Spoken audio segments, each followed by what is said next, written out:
we're right in the middle of writing a request for funding or RFP for Lily's new Thriving Congregations initiative, Mhm. and are looking at the possibility of a partnership. So I emailed them, and they just basically said guidelines and questions concerning partnerships can be found in the section on collaborations. Mhm. And the endowment doesn't have any other additional guidelines. And if it plays an important role, uh, Mhm. then that's great. And then when I looked under the guidelines for collaboration partnerships, it doesn't say much. With whom will the Right. organization collaborate, and what's the existing relationship, and what role will the collaborators or partners play? Um, was it? I'm frozen. Can you see me? I can hear you, but you're definitely frozen. Your picture's frozen. Okay. Let me give it a moment, see if it clears up. Well, that is the utmost awkward look I think I've had in a while. So if you can just keep a straight face, I'll keep talking. And uh, so as I understand from what you sent, is that actually United Methodist Health Ministry Fund was the primary, and you guys were the subsidiary with them, or That's correct. Yep. Yeah, and I thought if it's an interest to you, I'd be happy just to send you the proposal that we sent in to them. okay, that would be really helpful. I mean, and like I said, that's also not fun reading necessarily, but it'd give you an example of how we described it. I think both like right from the get-go in the cover letter and the executive summary, even if you only read those pieces, it would at least give you an example of like uh, our like how we defined what we were the partnership and what it would look like. Um, and then I mean it includes it's the actual proposal we sent, so it's lengthy and has lots of information that you may or may not care about, but Well, um, budget, all that kind of stuff is in there. So that might be kind of the holy grail of all of the stuff. But for the conversation, I'd be happy to edit it back and tell you anything that you have specific questions on. So Well, that would be really helpful. And do I am curious, it depends on how far down you guys are at this point, what reporting looks like from, in other words, how you're asked to report, and is it just like a yearly report that you submit that they amend to their report to Lilly, or, right. or what's the reporting look like? It's probably the best way to say it. Yeah. So the the group that we're partnered with, the United Methodist Health Ministry Fund, is their own foundation. I mean, so their primary work is as an endowed foundation. So they are already, or they were already a grantor before this. Okay. So they already had some reporting processes that we just kind of folded those into what Lilly required as well. So we report to the neighboring movement reports to the health fund, and then the health fund pulls together the annual report that is for Lilly. Okay. And A monthly report to them or a oh quarterly? no, no, no, no. It's I think um and my program director does this for us, and so I'm not exactly sure even, but I'm pretty sure that that's the report we do for them. We do one in like I think it's one in like April and then one in like September. We Okay. do a report for the health fund, and then the health fund pulls together the report for Lilly, which goes in January is when we have to send all that to them. Okay. Um, and we part like we're working pretty hand in hand with them on all of those reports for Lilly as well. Honestly, Lilly has less reporting requirements than the health fund does.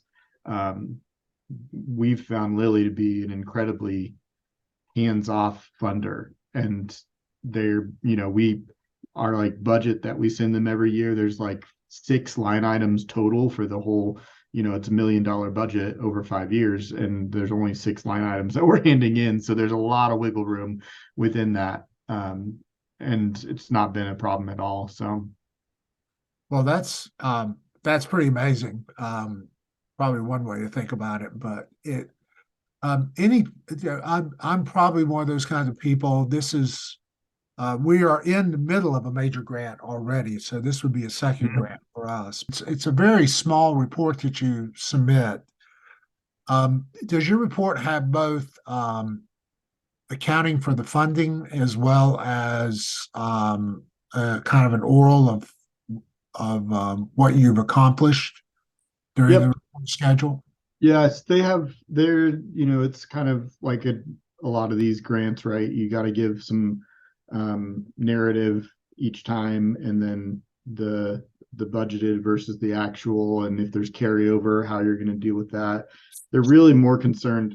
Lilly has outright said to the grantees, like, we're really more concerned with your 5 year total than your year to year. And so, like, as long as your 5 year total kind of ends up the same. That's what they're looking for. Yeah. So and then yeah, I mean the part of why with the health fund, the reason we worked out like that we would do some mid-year reporting as well is just so that we would, because it's so easy to forget all of the things that you do in a year if you only wait till January. So it just gives us another like so really those mid-year ones are just kind of like preceding the report that we end up having to do in January. So Okay. most of the time, that report in January, if everything goes as planned, as we are writing that the whole year, and then it's not hard to send that off. So Okay. Are you considered like a full? I think you said you were a contractor under this, so not a full partner, but more of a contracted service. Is that how you're? yeah, I mean, for this particular grant, like, so we are listed under the line item of contractor. Um, uh, it's it's a little bit misleading because we have other contractors too. Our of the grant that we're getting, we're getting 90% of that grant is coming to us, and the money that's not coming to us is like administrative cost and evaluate like the cost for the outside evaluators that we hired. So really all of the money for the programming is being spent through the neighboring movement. Um, Okay. and so it's not it we are the primary kind of executors of that whole thing, but the way that we talked about it and managed it within the grant application process is that the health fund received the grant from Lilly, and we were the primary contractor then to execute the work. Okay, but then they have fiduciary oversight back to Lilly from that standpoint. Yeah. Yeah. And that was genuinely because at the time, like we wanted to apply for the grant, but we knew that like our organization at the time was like $100,000 a year organization. Like we were never going to like meet the standards to even be qualified for the things that they were looking at. So we partnered up with the health fund because we knew they, with an endowment and all that had the chops to handle that kind of grant. So Okay. Okay. So I imagine then you keep you keep your own books for the sake of your own 501(c)(3), and correct. you but your report back to them, does it tend to be reflective of the categories that were agreed upon that Lilly sort of Right. has So basically the Lilly categories, there's like I think there's actually five actually. And then we have a bunch of subcategories that we're keeping track of that feed all of that, but none of those subcategories end up going back to Lilly. We keep those for our own, to so that we get accurate numbers in each of the categories. But and okay. it's like it's the traditional. I mean, it's probably the same ones that are in the grant you're filling out, like personnel and Yeah. consult and travel and stuff like that. So Yeah, it's been that one of the things that I'm discovering now that we have this. We've had smaller grants in the past, so it was less of an issue. But all of a sudden, since we've got this large one, is recognizing how um, basically the business codes that our business office runs by and the categories that Lilly have yeah, don't always speak to each other, no, and yes, that I've been pretty amazed by that, but that's just a different part of the journey. So yeah. Basically, every year we have to go, okay, how are we going to squeeze this budget line that we use all the time into one of those categories? yeah, And like they all make sense. Real, like it's not like we're like swindling anybody about that. If they really do, they're part of the programming, but you just kind of have to, like, you really, unless you hear the narrative part, you're not going to understand what that line item is or why it's in that particular place. So Okay. And the narrative that you submit normally is both an abbreviated budget narrative for the mhm. year, and then also whatever some program narrative as well as how that's been sort of Yeah, engaged. there's, and I don't know for sure because I haven't looked at the RFP this time around, but the one that we did, it was like, I think it was 12 page, you had 12 Yeah, page narrative, and then you had to do a budget and then a budget narrative that was separate from like the program narrative. And the right. budget narrative, they really wanted you to go with each line item and say what that line item is and why, like how you planned to use it. So, Yeah, um, and you yeah. can see it in the one that I sent you the thing. You know, Okay, we went through and we just went literally through each line item and it's like personnel. Here's the salaries that we plan to pay for. Here's the administrative costs. Here's the consultants, and just went through that way. So okay. All right. the That biggest chunk, helps. they called it, I just was looking again, they called our section in there. I don't know if this was not, I think this was one of Lily's. I don't know. They called it a sub award. We were the sub award for Ah, the the grant that then Help Fund got. So okay. All right. Well, that's helpful. And actually, even your spreadsheet or yeah, I do yeah, think this will probably be helpful for us. We are thinking about working within a pretty big organization, so it may be more of a partnership kind of language, but yeah, still knowing then how to articulate what categories to work with and how reporting would occur. I think it's going to be just part of what we'd have to submit up yeah, front. yeah, yeah. And it's due soon, isn't it? Isn't that, is that coming Yeah, up? yeah, the 23rd of June is the Yeah, deadline on the thriving. So, yeah, it's one of those uh, not so much hurry up and wait as trying to get everybody on board, and then oh help me Jesus, I got to write this thing yeah, in two yeah, weeks. So yeah, that'll be part of it with a lot of like including my colleagues who are helping with this. Each of them going having different trips to take, and then I have a commitment that begins the first week of June and runs till the second through the full mhm, second week. So we're just trying mhm, to build it as we go. It's going to be really yeah. interesting. Yeah, I'll put in the chat here a link to this um, uh, ASL Grant Services, which is the grantor, like the grant writer that we used. Okay. And she really put the bulk. I mean, we wrote all the content, obviously, but she then put it all into its final form for us and was really helpful in like the helping us describe the partnership between them. I don't know if you guys are interested in grant writers or have a budget for that, but it was really helpful to have her name. Julie Assel is the name of the person Okay. who runs that, and she was pretty helpful in that process. So, and she's actually there in Kansas City. Really? Okay. Mhm. Well, that's something for us to consider, truthfully, and